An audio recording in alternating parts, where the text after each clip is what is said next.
Okay, hi guys, we're picking up. I'm going to do holes 7 through 9 now.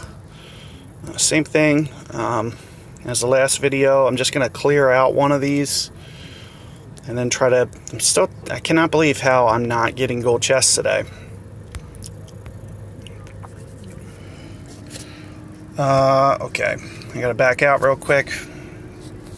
I'm doing all these mistakes in this round I don't usually do. I feel like partly might be caused by talking in this video, but nevertheless, that's kind of why I'm trying to focus on doing this on the first round. I'm just basically trying to qualify today. Sure, it's great to have a good low score on the very first round, because this is how you set yourself for tiebreakers right now. So the two most important tiebreakers are posting the good early scores in the early rounds. So I feel like as long as I'm 10 or 11 under in this first round, there's really not going to be anybody above that.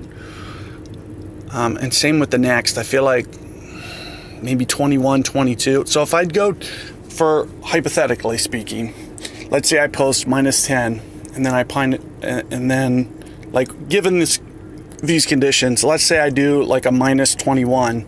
When you add those together, it's -31. I'm going to win a lot of tiebreakers. Like, I already know that that's kind of the numbers that I'm looking at for. I'm going to win at least a good amount of them. Maybe not all of them, but a good amount. So it's like, if I can just shoot for that -31 aggregate over the first two rounds, which is going to be the 9-hole and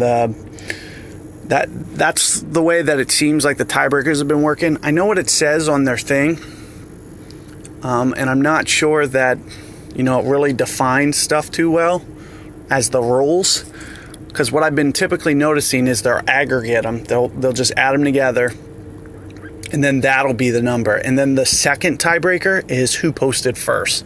So let's say we both had aggregate -31 through the first two. If I posted before he did, then I'll be above him. And that seems to be, universal. Like, it always seems to happen that way. I haven't seen an exception. So I'm assuming, that's how it is. Okay, so definitely want to try to hit it as far down here as possible. It sucks because the way I'm about to play this shot, it's going to be straight into the wind playing it this way. I didn't want to hit a great ball that way. I wanted to hit a great ball on the other side.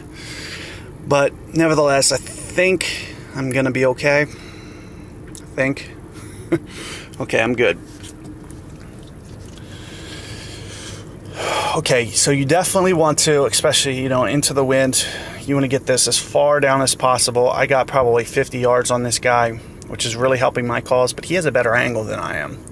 So you could argue hitting it down here as far as you can might not be the best approach. If you can keep it right, it seems maybe more valuable, right and short, as a bailout. So let's say you don't have quite the long club, like as me.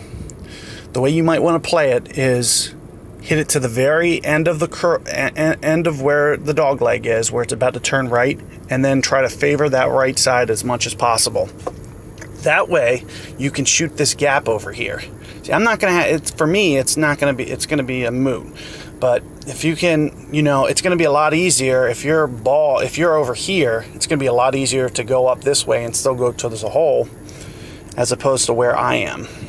But me personally, I'm not worried about where I am.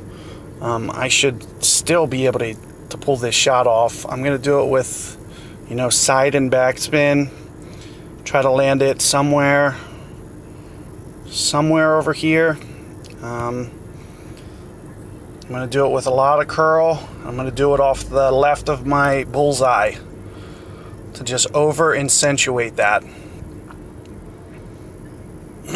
It's coming in pretty good. Didn't quite take as much slope as I wanted, but I'll take it. So I didn't really get to explain what I was doing there, but what I was doing was I was always focusing on the left half of my bullseye as being my target. So if you go back and kind of look at the way I was lining up, the left of my bullseye, after adjusting for the wind, was always going to be a fairway bounce. So what I mean by that is, since I was adding so much power, and it's lined up right enough that it was never going to hit that rough. So if you kind of visualize where the ball is going to be adjusted by that wind off the left of my arrow, and then draw like a straight line, a parallel line off my bullseye in the direction of the wind, like the angle that it's going at, it was never going to hit the rough, which is the most important thing that I was trying to do there, was to make sure that it didn't hit the rough. And with the way that I was aiming, that kind of, safely made sure that it wasn't going to ever hit that rough. Okay, so we got another par 3 here. I'm going to switch back to Thor's just in case. Hopefully I don't have to use it, because as you can see, last time I tried to use it, I completely butchered the shot.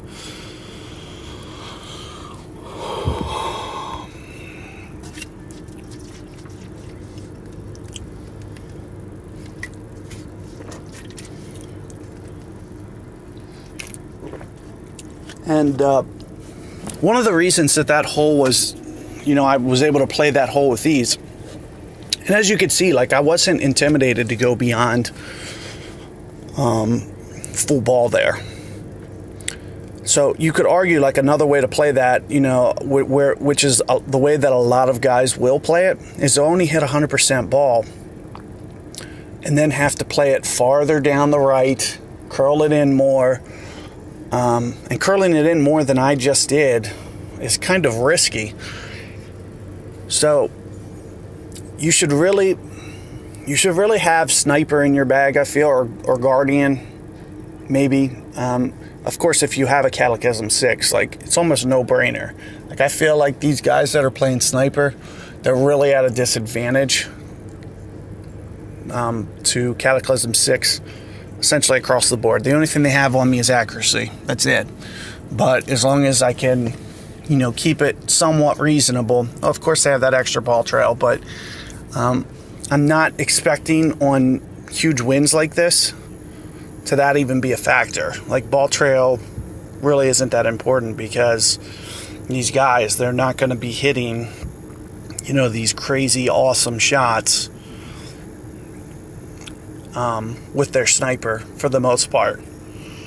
There'll be some exceptions, of course. But okay, so what are you seeing with my ball trail? I'm keeping it short, and I'm keeping it to the right of the hole, because I know that the ball trail is going to basically, negate that. And I'm going to go over here, maybe even counter it just a tiny bit more. Didn't want the great ball, but looks like I underplayed the wind anyway, because it shouldn't have landed on the green. So I think I went maybe, I don't know, five and a half somewhere rings, which if you look at the outside of the right of your ring, that's 5 rings. So I probably went maybe 5.5 for a win like that. Where I probably needed to go 6.5. I was probably off by an entire ring. And of course, where I shanked it, it was a safe shank. It's always, for me, it's always safer to shank, into the wind as opposed to on the outside of the wind. So if I would have shanked that left there, it would have over-accentuated that wind, which you really don't want to do. You want to, if anything, try to minimize wind, the effects of wind, instead of, making the wind more greatly affect your ball.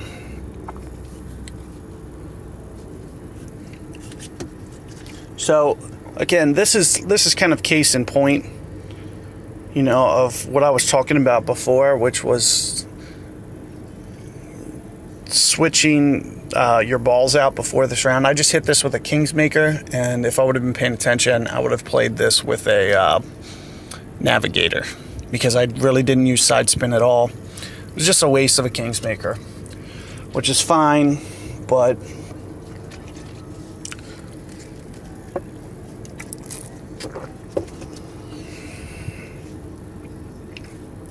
so we got one more hole in this round. It's that long par 5, the new one. It's going to be hard to get that eagle. But I expect to make the birdie. So this guy Thomas here, you see how he's at 10 and I'm kind of going for 10. Well, the problem with the way that they currently have it set up, since there's no outstanding tiebreakers where I can beat this guy, because it's the very first round and he posted first, he's always going to be listed before me. Now I think it might say like equal. It'll say like 1 equals 2, like under, like if I end up tying him, but he's going to have overall tiebreaker on me. And wow, he got it on hole 7 too. That is definitely a good one.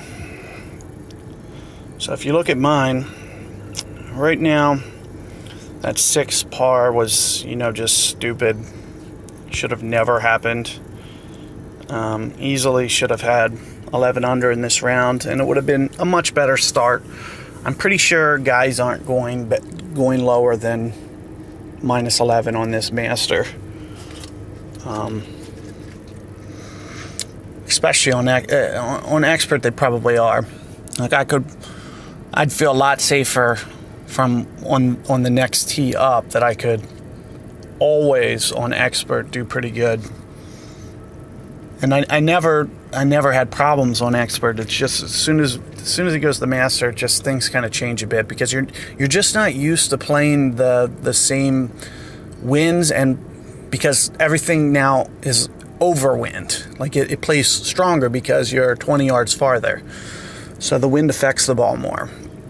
And since you can't practice these shots, and know that, oh, well, I usually go over this much for this wind or whatever, just not having that experience to really experiment with shots and just having to do them on the fly, I'm having a lot of trouble with Master Tour.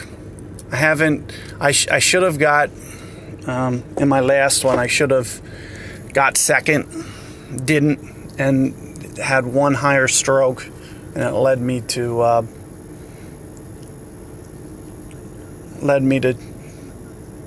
fall down to 5th, either 5th or 6th, one or the other. But aside from that, I've just been around the teens in the Master tournaments, somewhere in the teens.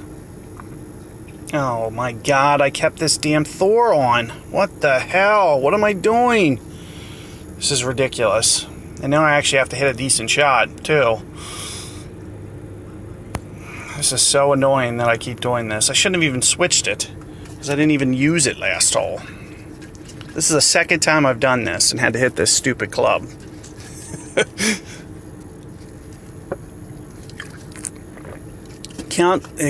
It cost me at least 15 yards there, probably. At least 10. I know that. Actually, it probably made it so we have more of like an equal driver now. Oh, wow, he's not even going full ball. So, I definitely, suggest trying to beat this. Work on your timing. Get it to where you can keep it, reasonably in the bullseye on going full ball, because you're really putting yourself at a disadvantage the farther back you are. I would have really liked those 10 extra yards, 15 extra yards on this hole. I mean, ideally, on this shot, I get it around the trees and don't have to hit it through them. But if I do have to hit them through it, at least I'll be able to give you guys, you know, kind of a shot that you can try to play around the trees. So, all won't be lost. And chances are, I'm going to probably get the birdie either way. But I would have just liked to, you know, be to the end of the trees, at least give Eagle a chance. And I feel like where I'm at, Eagle's really not even, you know, in the scenario. When you have to curl it as much as I'm about to, Eagle's really not even plausible. Like, it could happen, but it's going to just be stupid luck.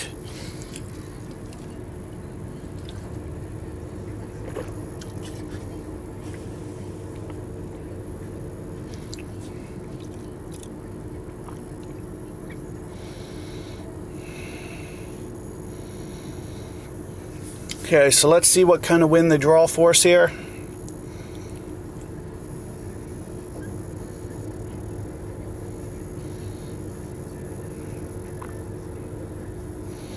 Okay, so I'm going to play this more towards the hole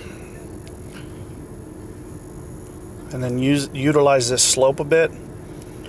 I'm not going to add any power above this, but I'm going to be able to get more aggressive too on this tree.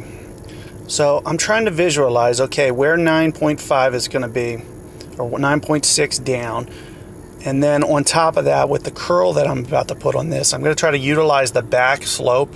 So I'm going to try to go past the hole. I'm going to try to go past the hole and utilize the backstop here. But I don't think I have the angle right, so it's not going to, not quite going to make it down there. But if you can kind of take note of what I just did there. Of course, you can do it. You can even do it from, like, I almost kind of wish that our shots were reversed, especially since I didn't make it. So I can show you that you can still do the same thing here, but I would play it off the right of the bullseye, full hook, of course, and then would do outside right bullseye as well on top of that, which he did. Exactly. But he just didn't factor everything in right.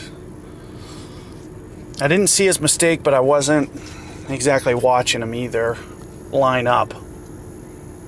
I think he might have short hit that too, though.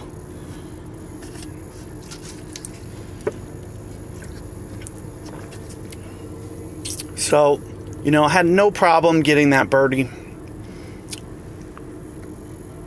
I could have even, you know, went deeper and with more backspin. That's probably the way I should have did it. I should have tried to hit it a little bit deeper and use like 7 bars of backspin just to really force that ball to kick down off that slope. Perfect ball. Ugh. Didn't let it run out. I don't know how much backspin he used, but it was more than I like to use. On those rough shots, I usually use like 2 or 3 bars. It still gives just the bare minimum amount of rollout, and you can still basically, because you don't really want a stop shot that's going to stop and not run out. Like, I feel like you're not optimizing your make percentage. You want it to at least run out another yard or two.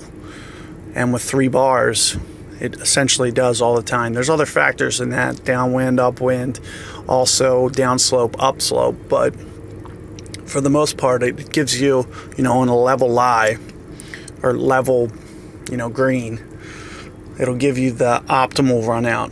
So if you want to play around with that a little bit, see what 3 bars actually does from the rough. It seems to be, you know, a decent, you know, just 2 yards of run out. It just comes in baby soft. You can just have the third bounce right in front of the hole and hopefully hit the pin. But anyway, hopefully you found these videos constructive, and you know, you can figure out how to kind of play these. I didn't really get to show you guys too much, but hopefully what I was able to show you, you know, you can take advantage of and really end up with, you know, improving your scores on these tournaments. And, you know, restricting your mistakes. I'm always good for a mistake on Masters. It's just that whole extra third tee. It's really been screwing with me. So I've really, I really should fall back down to expert and just, do, good every time, because that way I'd be getting more of the club upgrades. The only reason that I haven't been doing it is to get more berserkers. I mean, this is the only way I can get berserkers. So I've been trying to step it up the Masters, and I mean, I'm only getting like 150 berserkers at a time. I'm hoping I can, win this tournament, and then, I mean, the time that I actually win one, I might just, drop down for a while, because it'll just be so much. It's just so much easier to practice and just everything. So anyway, hopefully you guys can take advantage of this video and lower your scores for the tournament.